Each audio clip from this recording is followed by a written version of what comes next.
Hey guys, Jason here again. This is about my 7th attempt at making this video and doing it right. Every time I watch it, I find something that I don't like about it, and I think my issue is I just keep nitpicking my videos too much, but I also want perfection.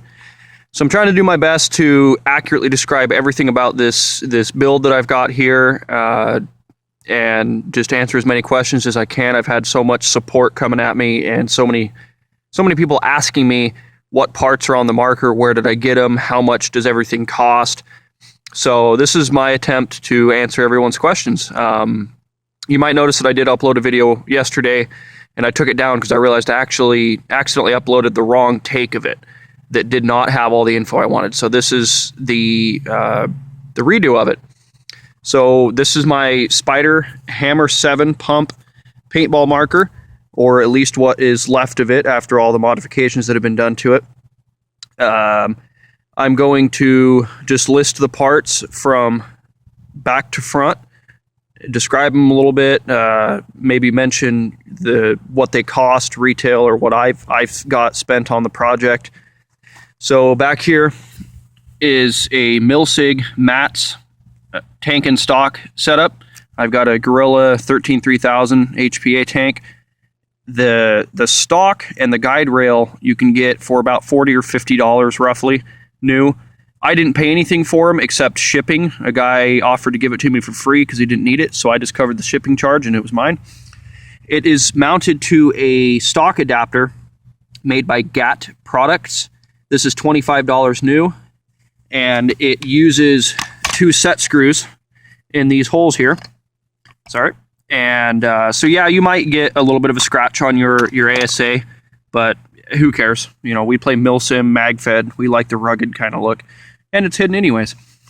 And the way that this works is you mount it on, and the current configuration will accept the Milsig and Tiberius guide rods. I don't know about Scarab arms. I don't know what their design is, but it may or may not work. And you can see, the Milsig and the Tiberius uses that screw there to secure it. If you have the Wrap 4 guide rod for maybe a 468 or a T68 or whatever, there is a plate that comes with this when you buy it, and 3 awesome stickers that covers these 2 holes. It's like a bridge that goes over this, and it lets you snap your Wrap 4 style design guide rod in there. So this works for, as far as I know, every tank and stock setup out there. Also, like I said, the tanks are $50 or $60. I didn't pay anything for it. The gun itself, as it came to me, and the tank was included with it, I got in a trade, and what I traded the guy, I got for free. So to start, the only thing I'm out so far is the $10 shipping for this and the $25 for that.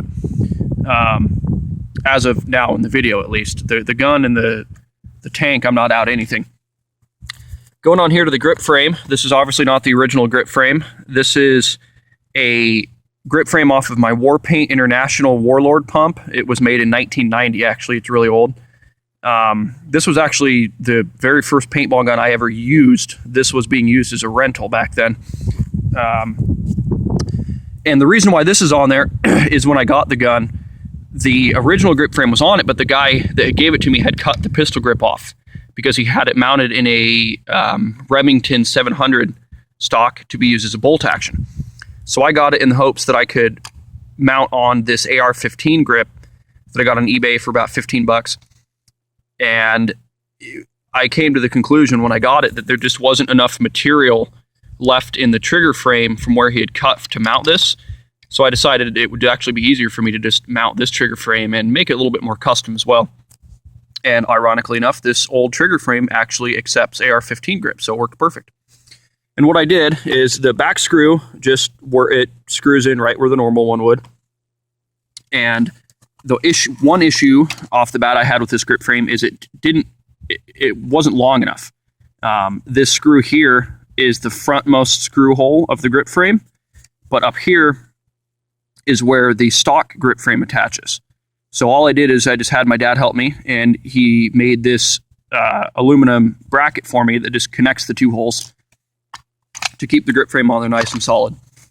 And then I just threw the magwell over it, just so people could kind of still identify it as a Hammer 7, and then to hide that plate. So as it in its current state, it's no longer magazine fed capable. The body would still accept them if I did replace the grip frame, but I can't afford first strike, so I don't really care. When I originally attached this grip frame, the trigger actually did not engage the sear at all. It didn't even touch it. So what I did was, again, with my dad's help, I had him help me weld some extra material onto the sear in here, and then heat it up and bend it downwards a little bit, and then I modified the trigger so it engages. It still has a really bad trigger pull. I actually pull it all the way to about there, and that's when I actually start feeling the resistance. And then right there, I literally have to pull it 100% of the way for it to fire. Now, I've messed around with it enough in my backyard that I'm used to it. I could play through a game fine with it, but I do plan on fixing that and making the trigger pull better later. So moving on, this is the Mossberg Flex 4-end, I believe it's called. It is off of an actual Mossberg shotgun. They're about 40 or 50 bucks new. I got it for $20 roughly on eBay. It was brand new when I got it. The guy just didn't want it anymore, and I placed one bid and got it. It's got 2 small tack rails here, lower Picatinny rail that is removable, pressure switch on either side for lasers or a flashlight like I've got here.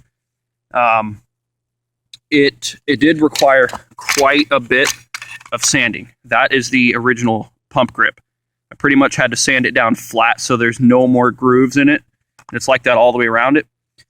And right now I just have it loose on there. I mean, it is pretty snug, but I do plan on using these screw holes here and putting some slightly longer screws in through the bottom and just screwing it right into the stock pump grip so it's on there permanently.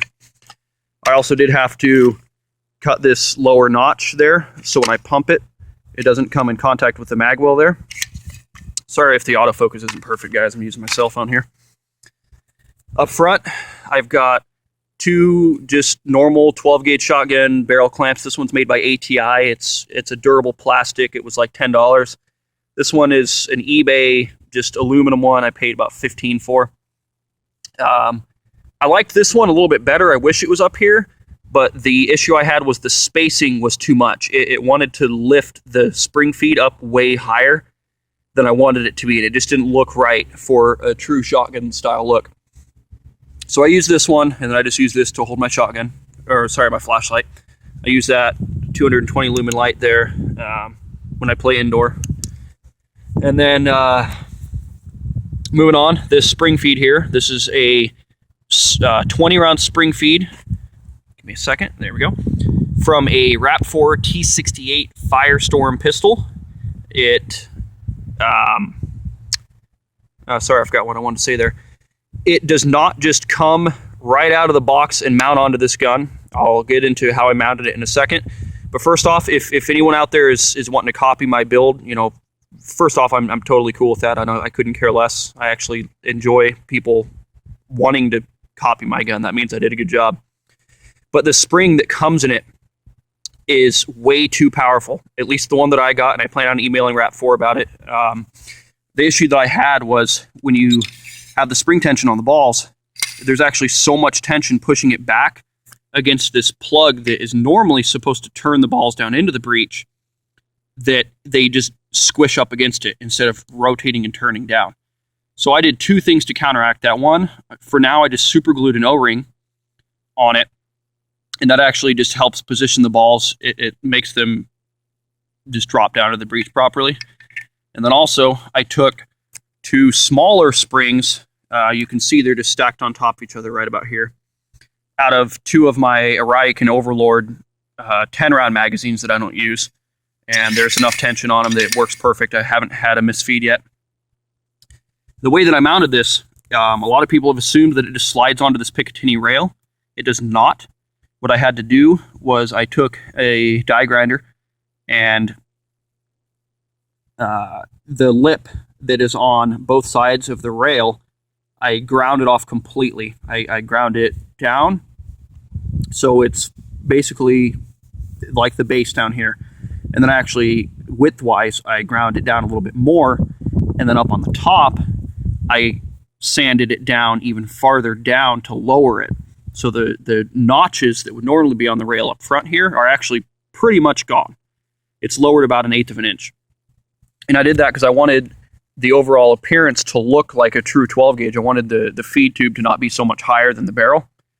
I mean, I know a real 12 gauge is flip-flop the other way, but this is paintball, so deal with it. I purposely did leave the back about a 1/16 of an inch higher than the front of it. And, you know, when you're just glancing at it, you really can't tell. But I did that for 2 reasons. One, because I wanted to account for the fact that my barrel is below my sights. And then the fact that the paintballs drop. And as I have it right now, my fiber optic iron sights there, at about 30 to 40 feet, the shots are dead on. If you guys saw the shooting video that I did, that I posted yesterday as well, I think 99% of the shots that I took, the ball landed exactly where that front dot was, at about 30, 35, maybe 40 feet. So, again, back to how I mounted this thing. The feed tube, it just rests down right on top of the rail, and then I drilled a hole where this back pin is. These are normally just little spring-loaded pins that are used specifically to mount it on that T68 pistol. So I took the pin out, lined up the holes, and just drilled a hole through, and then I slide that pin through, and it keeps it locked in place. And I do plan on using, putting maybe an Allen head screw on there later to make it a little bit easier to remove when I need to. But it works for now. The way that this thing will be reloaded is what I will do.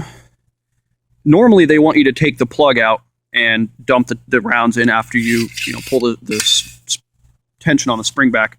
I don't want to do that because I don't want to have to hold this thing in my hand or tie it to the gun with like a little chain or a bungee cord or something. So I actually have a custom sight riser that I am working on that's going to go right here to fill this space a little bit. And it has a little notch cut into it. So when I want to reload, I just pop my finger in here and push that back.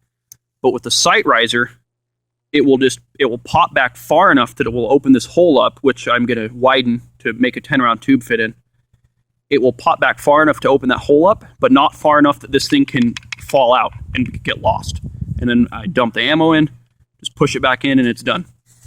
And I've practiced it, and I can get it 20 rounds from 2 10-round tubes loaded in there in maybe 10-15 seconds.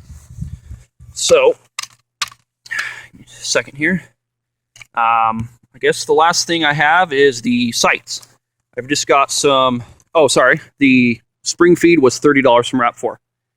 And the sights are just some generic fiber optic 12-gauge sights.